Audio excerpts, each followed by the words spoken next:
The Trump administration is dead set on facilitating a grave war crime, the forced displacement of the Palestinian population of Gaza. Let's listen to this clip of President Trump being asked questions by journalists in the White House. Egypt's president and the King of Jordan have both said that they won't take in displaced people from Gaza like you suggested. Is there anything you can do to make them do that? I mean, tariffs against those countries, for example?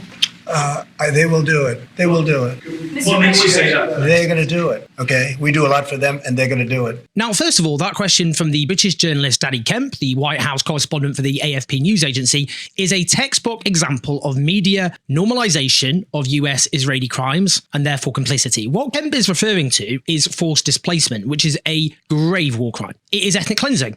But listen to how the journalist frames the question. He asked Trump about Egypt and Jordan, saying they won't take displaced people from Gaza like you suggested, and asked, is there anything you can do to make them do that? Kicks in. Their view is, look at the answer he elicited. That's the story. Focus on that. Indeed, we will. But not before we discuss the normalization of war crimes. The Western media has normalized Israel's genocidal mayhem ever since it began 482 days ago. And here's a striking example of it. The premise of the question is about whether Trump could wage economic warfare against two countries so they can facilitate a war crime. Where are the journalists asking Trump whether he's aware that forced displacement is a war crime? Where are the journalists asking about ethnic cleansing? It seems utopian to even suggest journalists might consider asking basic questions like this, which speaks to the problem at hand. Maybe they fear they'd never be able to ask questions again. They'd be evicted from being able to do so. Well, if you can't ask meaningful questions and indeed feel you're unable to do so, other than, I don't know, the only thing you can do in this case is help normalize hideous war crimes, perhaps ask yourself if there's any point you being there in the first place anyway. Now, imagine Donald Trump had publicly committed to the forcible removal of the Ukrainian people from Ukraine and was trying to force Poland and Belarus and other countries to take them all. Would journalists really be asking Trump about whether he was going to impose tariffs on them and wage economic warfare in order to compel them to facilitate a criminal act of ethnic cleansing? Now, in terms of the substance of what Trump has said here, he's clearly committed to the ethnic cleansing of Gaza. What he said a few days ago to reporters on Air Force One, when he said Gaza was a demolition site and Egypt and Jordan would need to take people in order to clean out that whole thing, these were clearly not whimsical asides. Indeed, Israeli officials briefed Israeli television that these comments were coordinated with the Israeli government. With that in mind, let's turn to Steve Witkoff, the White House special envoy to the Middle East. He's just visited Gaza, or rather more to the point, what remains of Gaza. He's the first US official to visit Gaza. What was inescapable is that there was almost nothing left of Gaza. He added, people are moving north to get back to their homes and see what happened and turn around and leave. There is no water and no electricity. It is stunning just how much damage occurred there. He then told them, based on what he saw, Gaza is uninhabitable. He added, there is nothing left standing, many unexploded ordinances. It is not safe to walk there. It is very dangerous. I wouldn't have known this without going there and inspecting. Not to be rude here, but really?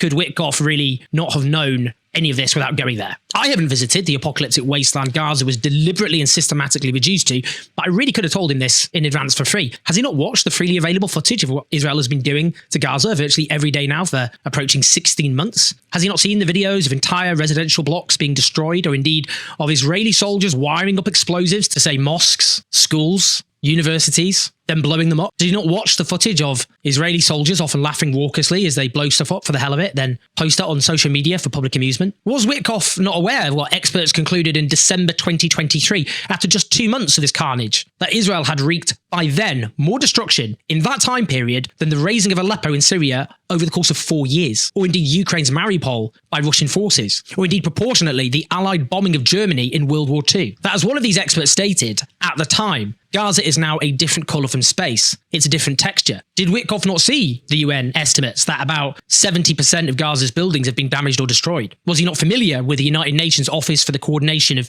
Humanitarian Affairs publishing a report this month estimating that 92% of housing units in Gaza were destroyed or severely or partially damaged? When the UN Secretary General Antonio Guterres declared he'd never seen such a level of death and destruction as we are seeing in Gaza in the last few months, did Witkoff think he was exaggerating? Yeah, undoubtedly. The total ruin of Gaza, when seen up close, must be unimaginably shocking, even for those who've cheered on the crime. Many months ago, a Palestinian former journalist in Gaza I've regularly spoken to texted me. It was the early hours. I was in a bar in Dublin. Punters were drunk and merry, and this Palestinian former journalist said it was like being trapped in an end-of-the-world film. And the contrast between where I was and what he was enduring was itself a shocking jolt. Actually seeing the devastated ruins of what is Gaza now, a strip of land no bigger than East London, where Israel has detonated explosives with several times the equivalent firepower of the Hiroshima bomb, must be a salutary experience. But Mick Witkoff must have known. He must have known the truth, because the devastating truth was there for anyone and everyone from the very beginning. How can the US Special Envoy to the Middle East not look at this utter apocalyptic devastation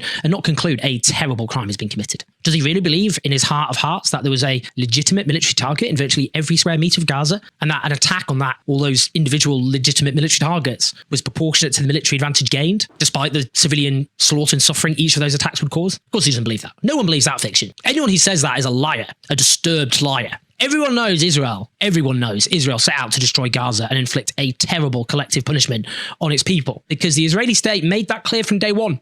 It is worth looking at some of the drone footage of what has been done to Gaza, though. The incredible, courageous Palestinian journalist Hossam Shabat posted this footage of Beit Hanun, which had a population of over 50,000 people before this genocide began. Take a look.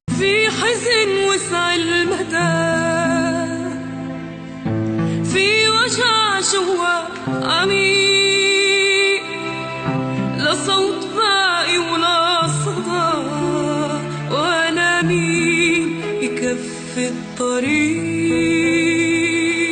Now, Steve Witkoff says it will take between 10 and 15 years to rebuild Gaza. What is very clear is that Israel's plan all along was to make Gaza inhospitable, so its population would be killed and those who survived would end up forced to flee. Indeed, according to a report in an Israeli newspaper back in December 2023, Benjamin Netanyahu ordered his top advisor, Ron Dermer, the Minister of Strategic Affairs, to come up with plans to, in quotes, thin out the Palestinian population in Gaza to a minimum. It was always clear what Israel was going to do, because they said what they would do from the very start. The Western media normalized this abomination, and now they're going to normalize Trump's support for literal mass ethnic cleansing of Gaza. As ever, we have to document all of this, because we have to hold the guilty to account and eventually to justice. Please like and subscribe, leave your thoughts and your comments as ever.